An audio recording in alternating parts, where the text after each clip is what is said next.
지금 제가 읽어드린 대로 에베소 4장의 30절 32절 말씀은 우리가 실생활에 그대로 적용하는 거예요.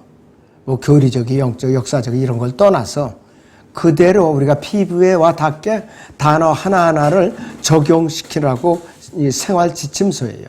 그래서 제가 제목을 성경적인 용서의 자세라고 붙였습니다. 자, 교회 안에서 성숙한 그리스도인들은 연약한 다른 지체들을 용서하는 일에 인색하지 말아야 돼요. 너그러워야 돼요.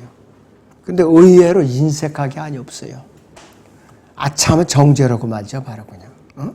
먼저 성장한 성도들이. 성경적으로 용서에 관한 내용의 의미는 교회 안에서 연약하고 어리석은 어린 지체들이 실수와 허물들에 대해서 너그러이 관용을 베풀고 또 이해하고 포용을 해주라는 말이에요. 포용을. 아직까지도 아무개 형제, 아무개 자매 그것도 아직까지 모르고 있어서 벌써 이 교회 신앙생활을 하는데 몇 년이 됐는데 그것도 아직 몰라 이러면서 핀잔해주거나 몰박아주면 안 된다는 소리예요. 영적으로 어린아이는 어쩔 수 없는 거예요. 자랄 때까지는 인내하면서 참고 기다려줄 줄 알아야 되는 것이에요. 자, 성령께서는 인격이시죠. 그래서 슬퍼하시거나 그분께서는 거역하시거나 그분께 대해서 사람들이 거역하거나 그분께 또 거짓말을 할 수가 있어요, 우리가. 그러니까 그분은 슬퍼하신다 이것이에요.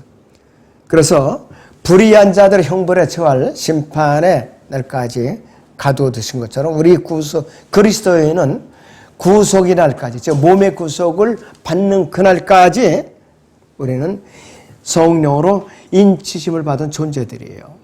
성령으로 인치심을 받은 존재들이라 이것이에요. 자, 그래서 에베소 4장 31절에서는 우리 그리스도인으로서 성숙한 그리스도인이 버려야 할 6가지 훈계들을 강조하고 있어요. 첫째는 뭐냐? 신랄함. 남을 정말로 아주 너무 극심하게 비판하는 거죠. 신랄함. 그 다음에 분개하는 것. 부글부글 끓는다 이 뜻이에요. 그 다음에 분노하는 것. 얼굴이 불그락불그하면서 분노하는 것. 그 다음에 고함 지르는 것. 이 고함 지르는 거는 지옥계에서 자주 일어나는 일이에요. 자주. 자, 그리고 욕설을 퍼붓는 거. 이 실제로 교회 안에서 일어나고 있는 일들이에요. 일어나고 있는 거. 어떤 때는 교회 안에서 이런 일이 일어났어요. 저도 겪었어요.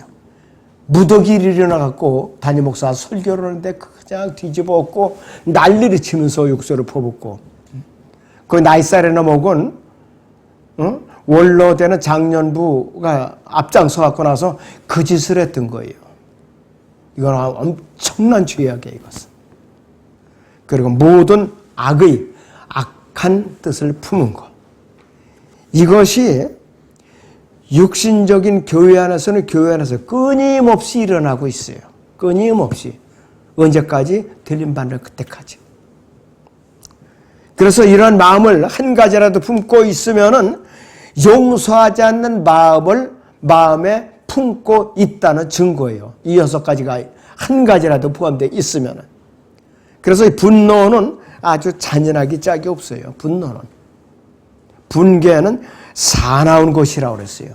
사나운 개가 물어 뜯듯이 달겨드는 것처럼. 잠언 27장 4절을 봅니다. 진노는 잔인하고 성냄은 사나우나 시기 앞에 누가 설 수 있으리요. 진노는 잔인하고 성냄은 사나우나 그랬습니다. 진노가 잔인하다 그랬어요. 성내는 것은 사납다고 그랬어요. 그때는 분명히 성령으로 거듭난 그리스도인일지라도 마귀 얼굴이죠. 그 순간에는 완전히. 마귀 얼굴이에요. 너무나도 참 끔찍한 일이 아닐 수가 없어요. 자, 그래서 악에 있는 자세이고 고함 지르는 것은 분개와 분노의 결과라고 하는데 욕설은 신랄함을 불러일으킨다 그랬어요. 그리고 신랄함은 분개와 분노를 흥분시켜버려요. 폭발시키고 만다 이것이야. 그래서 너희는 서로 다 친절하고 다정다감하며 서로 용서하되 이렇게 권면하고 있는데 그렇게 쉬운 일은 아니죠.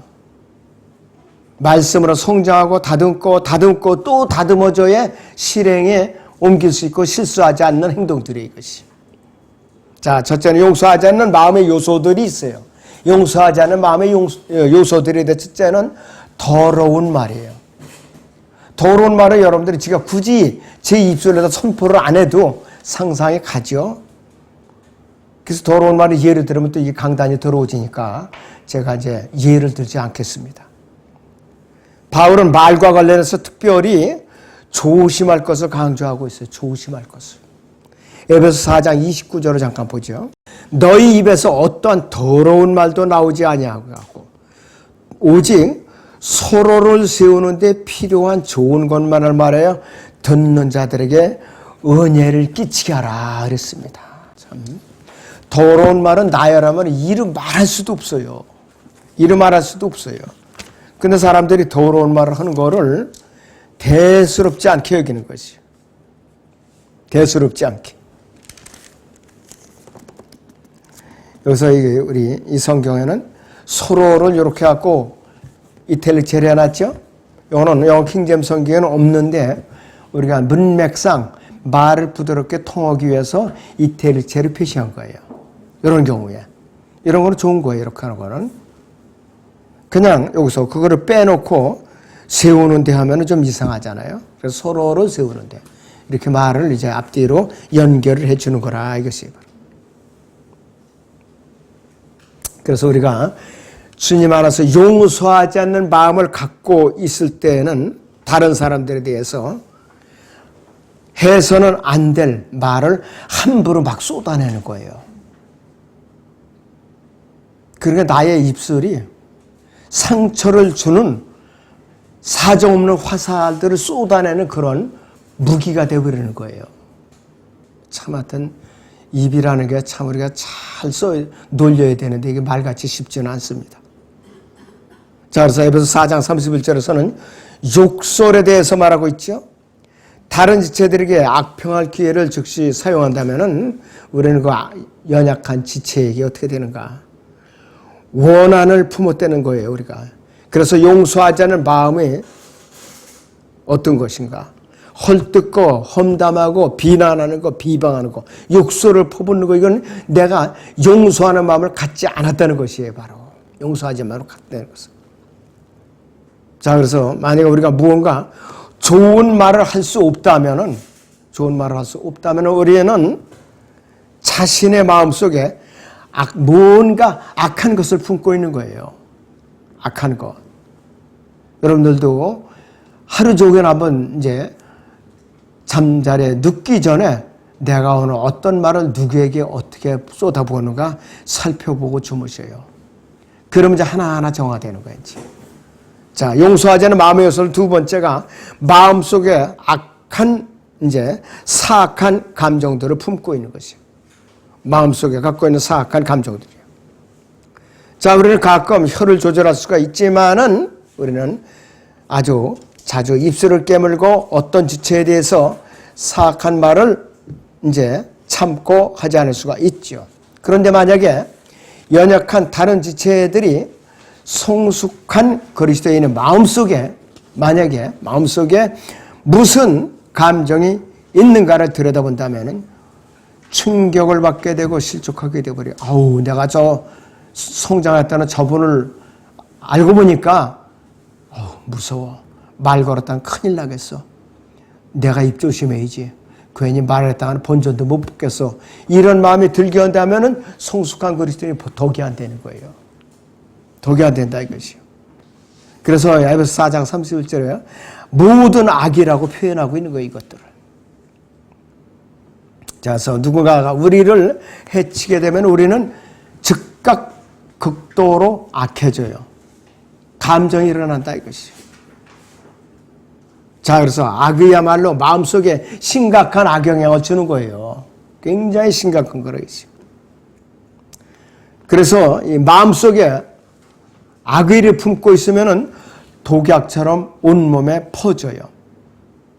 온몸에 퍼지는 거예요. 그렇기 때문에 우리가 이 용서하지 않는 마음을 속에 품고 있다는 것은 어떤 것이나 영적인 자살행위예요. 용서하자는 마음을 마음속에 품고 있는 것은 영적인 자살행위라 이거예요. 이거 잘 마음에 품으세요. 용서하자는 마음을 계속해서 마음에 품고 있는 것은 영적인 자살행위예요. 저도 그래서 굉장히 반성한가 말이에요. 저에게 막대한 손해를 입히고 막대한 또 손해를 입히고 교회도 손해를 입히고 그런 사람들이 있을지라도 처음에는 제가 굉장히 괘씸해갖고 용서하자는 마음을 갖고 나쁜 기도를 했거든요. 근데 설교를 준비하면서 제가 마음을 고쳐먹었어요. 내가 먼저 풀어야겠다. 하나님께 자백을 했죠. 그러나서 그부터는 제가 이제 그런 나쁜 이제 기도를 안 하고 좋은 설교를 해요. 바로 세워달라고. 인간적인 관점에서, 물질적인 관점에서는 엄청나게 힘들었어요, 제가. 그렇지만 제가 마음을 고쳐먹고 기도를 이제 반대로 하니까 마음이 편해지고 하나님 앞에 부끄럽지 않더라 이거예요. 그런 마음을 품으니까. 때문에 이 용서하지 않는 마음은 영적인 자살행위라는 거 여러분들이 마음속에 꼭 품으셔야 됩니다. 자, 그리고 그러면은 용서하지 않는 마음에 필요한 요소들이 몇 가지가 있어요. 용서하지 않는 마음에 필요한 요소들이. 자, 그래서 우리는 다른 사람들로부터 용서받기를 바란다면은 먼저 내가 다른 사람들을 용서하는데 인색해서는 안 돼요. 내가 먼저 용서해야 돼요. 내가 먼저. 그래서 다른 사람을 용서하는데 인색한 사람은요, 언젠가는 자기가 건너가야 할 유일한 다리를 갖다가 스스로 부숴버리는 거나 똑같은 짓이에요. 못 건너가요, 결국은. 오도가도 못하게 된다 이거예요. 용서하지 않는 마음을 빨리 풀어야 돼, 내가. 정말로 빨리 풀어야 돼요. 그래서 내가 만약에 저나 여러분이 다른 사람을 용서하는데 인색하다면은 우리 자신과 다른 사람 또 우리 자신과 하나님 사이에 높은 담을 쌓아놓는 거예요, 계속해서. 엄청나게 죄를 지는 것이 우리가. 자, 그래서 예수 그리스도께서는 믿음 안에 있는 다른 지체들을 용서하는 것이 응답받는 기도의 한 가지라고 말씀하고 있습니다. 그 말씀, 마태복음 6장 14절, 15절을 같이 봅니다. 만일 너희가 사람들의 허물을 용서하면 하늘에 계신 너희 아버지께서도 너희를 용서하실 것이니라. 그러나 만일 너희가 사람들의 허물을 용서하지 아니하면 너희 아버지께서는 너희의 허물을 용서하지 아니할 것이니라 그랬습니다. 하나님께서 용서하지 않으면요, 이렇게 빠져나갈 수 없게끔 그물을 쳐놓고 기다리시더라고요. 이렇게. 그래서 내가 억울함이 있어도 먼저 풀고 용서를 해줘야 돼요. 그래야 내가 용서를 받아요. 마음이 편해지고 언젠가는 그것이 나에게 보상으로 돌아올 기회가 있더라 이것이 바로. 이번에는 용서하는 마음의 필요한 요소들. 첫 번째는 친절함이라, 친절함. 에베소 4장 30절에 했죠. 너희는 서로 친절하고 그랬어요. 자, 에베소 2장 7절에서 사도 바울은 우리의 구원과 관련된 자비에 대해서 어떻게 말하고 있느냐. 이는 하나님께서 그리스도 예수 안에서 인자하신 가운데 우리를 향한 그의 은혜의 지극히 풍요함을 오는 시대들에 보여주시려 함이라 그랬습니다. 우리가 구원을 받도록 얼마나 하나님께서는 마음을 쓰시면서 친절을 베푸셨는가 이거예요. 갈보리 십자가에서 못 박혀서 성경대로 죽으시고 장사되셨다가 셋째 날에 살아나신 그분을 준비하신 것이 정말로 아담 안에서 타락한 죄를 말하면 용서받을 수가 없어요, 도저히.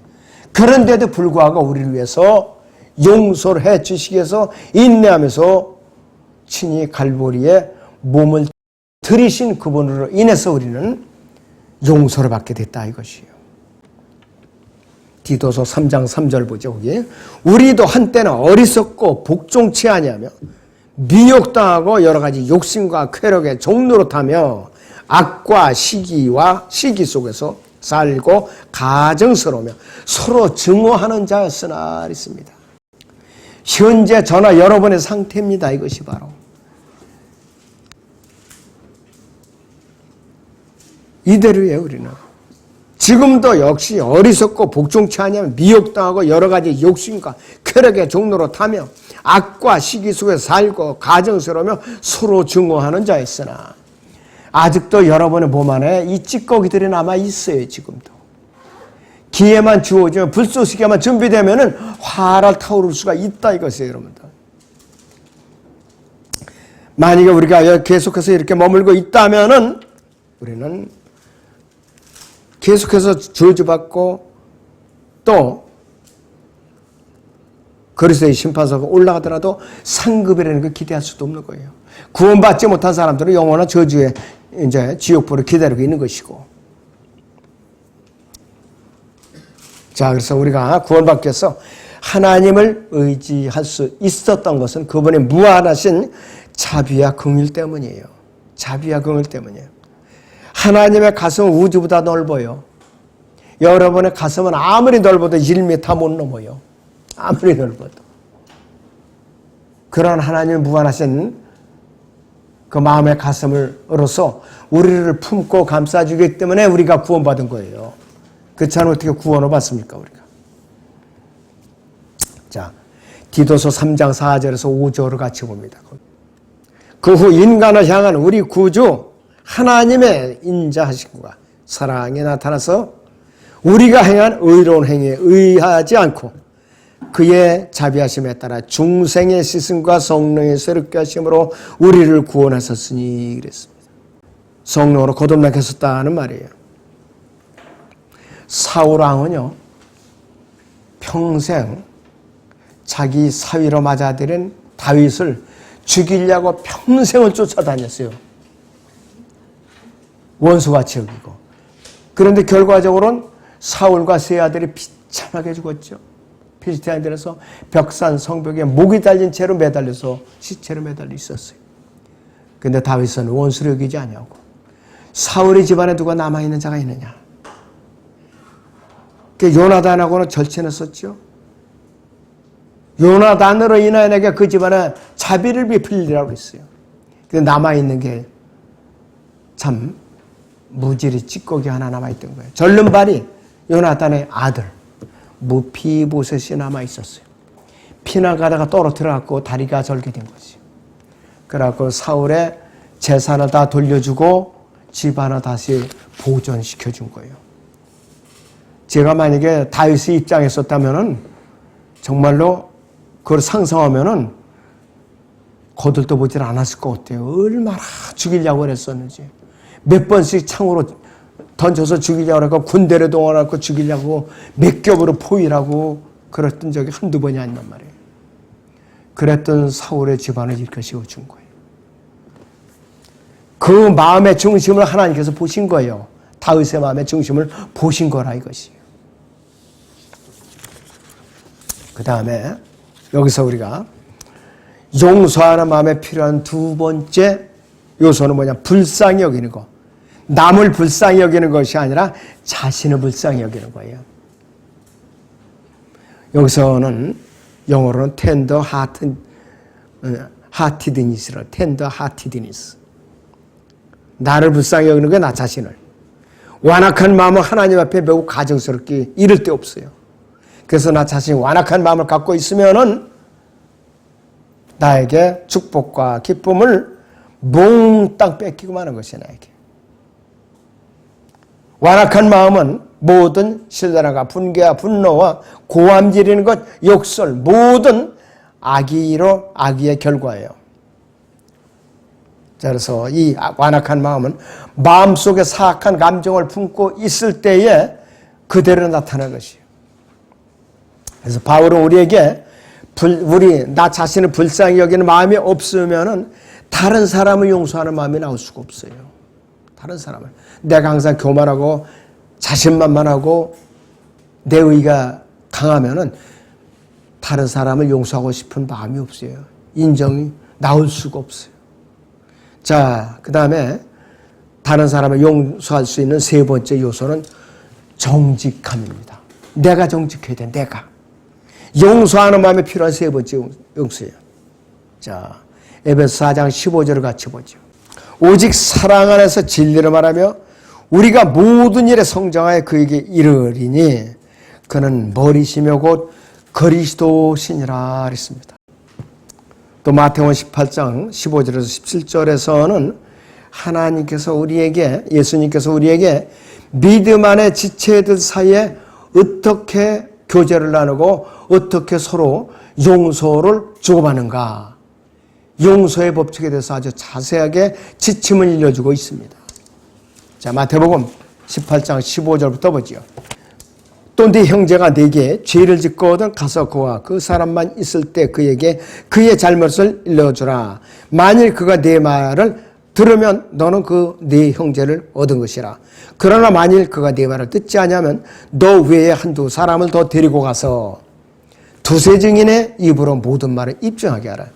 그래도 그가 말을 듣지 아니하거든 교회에다 말하고 교회의 말도 듣지 아니하거든 그 사람은 이교도나 세리와 같이 여기라 그랬습니다. 어느 교회는 명단을 쫙 써가지고서 방을 붙이더라고요. 그것도 모양이 좋지 않은 거예요. 그거는 상처 입은 거에다 대못을 또 박아주는 거예요. 그 사람은 영영 안 돌아와요. 안 돌아오더라고요. 광고는 할 수도 있죠. 할 수 있는데 크게 대문자처럼 이름 써가지고 뭐뭐 사회에서 출교를 명함 이런 식으로 다 방을 붙여놓으면 안 되는 거예요. 한 사람도 돌아온 사람이 없어요. 그런 사람 치고.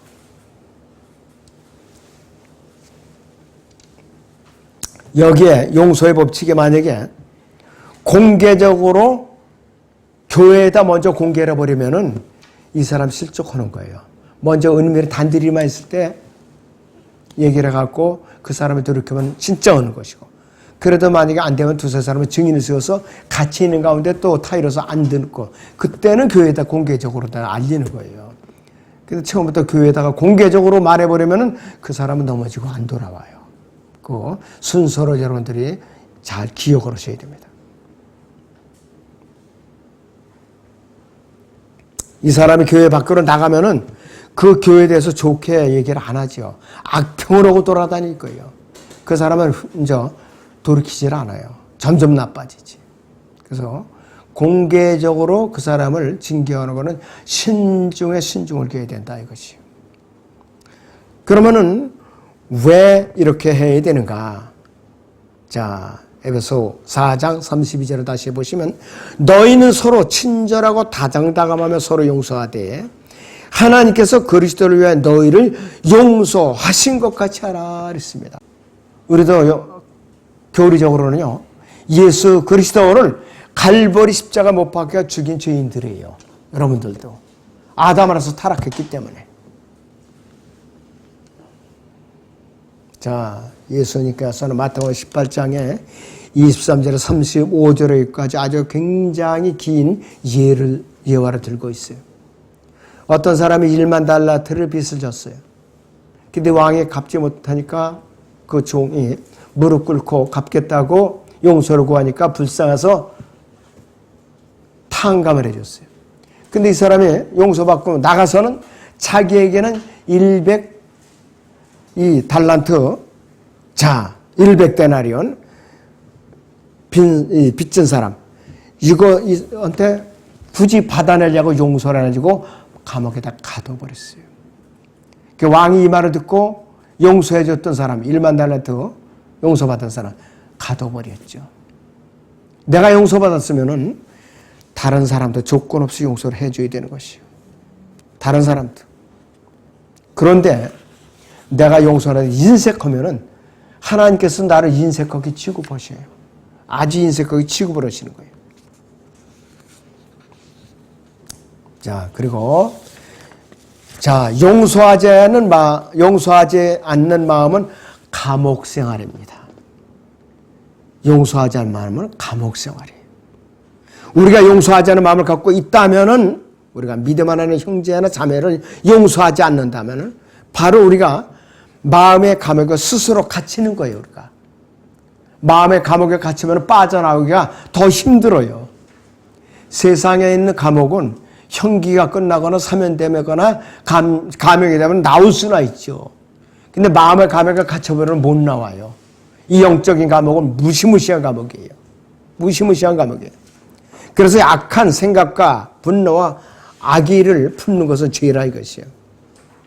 그래서 이 그리스도인이 서로 용서하는 생활은 마음의 평화를 가져오고 생활의 변화를 가져올 수가 있어요. 하나님께서 우리를 용서하셨기 때문에 우리는 죄로부터 자유로울 수가 있었던 것이에요.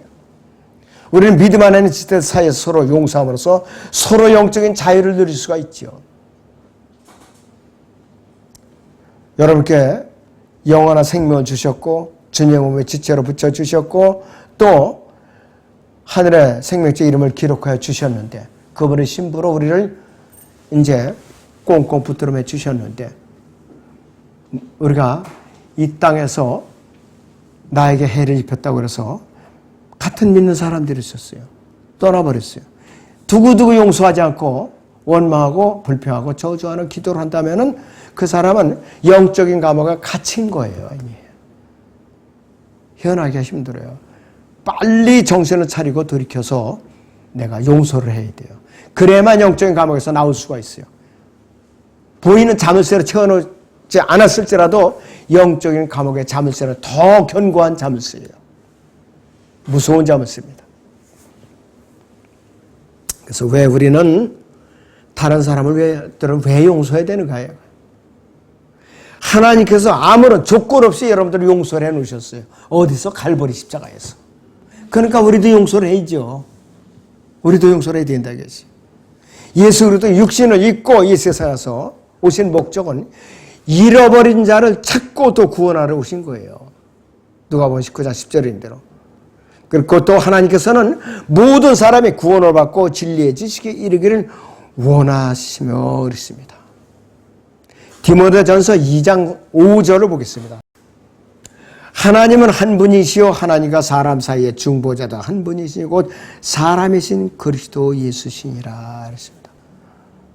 아담 안에서 타락한 죄인들과 하나님 사이에 예수 그리스도께서 사람의 몸을 입고 중보자라서 갈보리 십자가에서 우리의 죄를 용서해 놓으신 분이에요. 바로 전능하신 하나님이세요. 육신을 입으신 하나님이세요. 바로. 너무나도 귀하신 분이에요.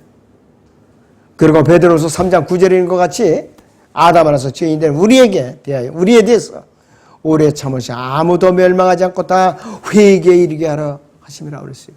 지금 이 순간까지도 왜 예수님께서 우리를 데리러 오시지 않는가? 한 사람이라도 더 회개에 이르게 하라고 한 사람이라도 구원에 이르게 하라고 참고 인내하면서 기다리고 계시는 거예요. 여러분들은 어떤 분들은 그래요. 아유 왜 빨리 안 오시나? 지겨워. 왜 빨리 안 오시나? 이번 오순절에 오셔야 되는데 왜 안 오셨나? 이러면서 원망하는 사람들도 있어요. 어서 올라가야지. 어서 올라가야지. 그러면서 일을 안 하는 거예요.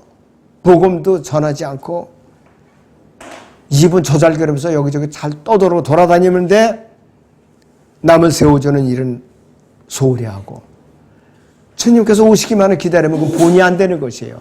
본이 안 돼. 그리고 그런 사람들의 공통적인 특징이 뭐냐?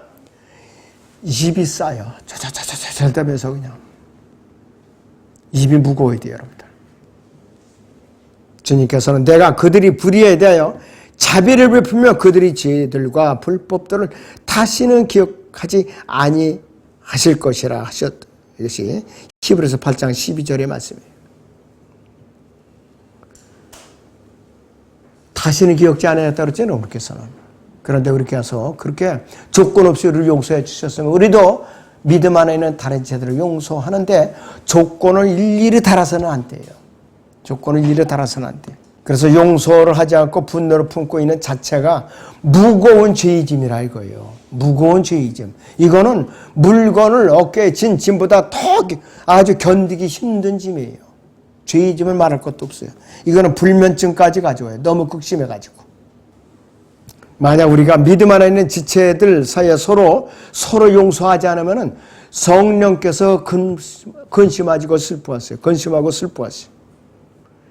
에베소 4장 30절 보면은 하나님의 거룩한 영을 슬프게 하지 말라. 너희가 그로 인해 구속의 날까지 인치심을 받았느니라 이거예요. 내 안에 성령 내주에 계시는 성령을 근심케 하면은 여러분들 마음이 무거워요. 평안이 없어져요, 여러분들. 자, 그래서 우리는 서로 용서하지 않으면은, 구원받은 성도들이 서로 용서하지 않으면은 갈보리 십자가에서 저나 여러분들을 위해서 목숨을 내어놓으신 예수 그리스도의 죽으심을 욕되게 하는 것이에요. 그분을 부인하는 것이에요. 엄청난 죄악이에요. 그래서 저는 용서의 의미가 이렇게 엄청나게 막중한 것은 의미가 있는 것처럼 설교를 준비하면서 더 한 번 다시 깨달았어요. 예수 그리스도께서는요, 베드로에게 용서의 법칙에 대해서 마태복음 18장 21절 22절에서 이렇게 아주 폭넓게 말씀을 하세요. 마태복음 18장 21절 22절을 같이 봅니다. 그때 베드로가 주께 와서 말씀드리고, 주여, 내 형제가 내게 죄를 지으면 몇 번이나 그를 용서해 주어야 하리까? 7번까지이리까? 라고 하니 예수께서 그에게 말씀하시기를, 나는 너에게 7번까지라고 말하지 않고 70번씩 7번까지라고 말하노라 그랬습니다. 이 뭐냐, 횟수가 없다 이거예요. 한마디로 70번씩 7번이면 490회 아니야. 여러분들 하루가 다 지나가 버리죠. 그래도 용서해 주라 이거예요. 그러나 또 죄를 지는 건 그 사람 문제라 이거예요. 내 편에서는 용서해 주라 이것이에요, 바로. 그리고 용서를 해 주되 무조건적인 용서가 아니라 인격적으로 대하면서 죄를 정확히 지적해서 이거에 대해서 우리 형제 자매 성경적으로 잘못한 것이요, 이러면 안 됩니다. 이렇게 꾸짖고 용서해 주는 거예요. 누가복음 거기 17장 3절 4절을 봅니다. 너희는 스스로 주의하라. 네 형제가 너에 대해 죄를 지으면 그를 꾸짖고 그가 회개하면 용서하라. 그가 하루에 7번이나 너에게 죄를 짓고 또 하루에 7번이나 너에게 돌아와서 내가 회개한다 라고 말하면 그를 용서하라고 하시더라 그랬습니다. 내가 또 잘못했습니다. 용서해 주시오. 이러면 용서하라 이것이요. 무조건 용서하는 거 아니라 이거죠, 성경적으로. 자, 우리 서로 성숙한 그리스도인들 서로 사랑합니다. 그리고 서로 서로를 용서하는데 인색하지 않다 이것이죠. 저나 여러분은 그리스도인의 삶은 너무나도 소중하고 시간이 아까워요. 시간이 아까워요. 에베소서 5장 16절을 보겠습니다. 시간을 사서 얻어라. 이는 그날들이 악하기 때문이라고 했어요. 시간을 사서 얻어라. 이는 그날들이 악하기 때문이라. 영어 킹제임스는 시간을 사서 얻으라고 그러는데 여기서 리딤이라고 그랬어요. 리딤, 구속하라는 의미의 것이. 그래서 저나 여러분들이 시간은 우리가 개인적으로 우두커니 우물음을 낭비하라는 시간이 아니야. 하나님의 시간이에요. 왜? 우리를 구속하셨기 때문에, 그분의 몸이 지치기 때문에. 저나 여러분의 시간은 저나 여러분의 마음대로 쓸 수 있는 시간이 아니에요. 주님의 계획에서 그분의 인도하심을 따라서 우리 시간을 배분해서 쓸 줄 알아야 되는 것이에요. 그리고 서로 원수 맺는 삶을 추구할 여유가 없는 것이에요. 정상적인 그릇이라면. 자, 우리는 예수 그리스도의 본을 끝까지 따르고 그분의 발자취를 따르는 데서 어긋나면 안 되는 것이에요. 자, 에베소 5장 2절에서는 그리스도께서 우리를 사랑하셔 우리를 위해 자신을 하나님 앞에 향기로운 냄새를 내는 제물과 희생으로 드린 것 같이 너희도 사랑 안에서 행하라 그랬습니다. 사도 바울은 그의 소신을 통해서 지금 이 마지막 때를 사는 우리에게 자기를 따르라고 명령하고 있어요. 그래서 여러분들은 사도 바울의 뒤를 따라가면 틀림없어요. 고린도 전서 11장 1절을 봅니다. 내가 그리스도를 따르는 것처럼 너희는 나를 따르는 자가 되라 그랬습니다. 사도 바울은 예수 그리스도의 남은 고난을 평생 그의 몸에다 채우고 살았던 사도 중에 사도입니다. 믿음의 본이 되는 사람이에요. 여러분들이 성경적인 용서의 자세가 얼마나 소중한가를 마음속에 깊이 간직하시기 바랍니다. 기도하겠습니다.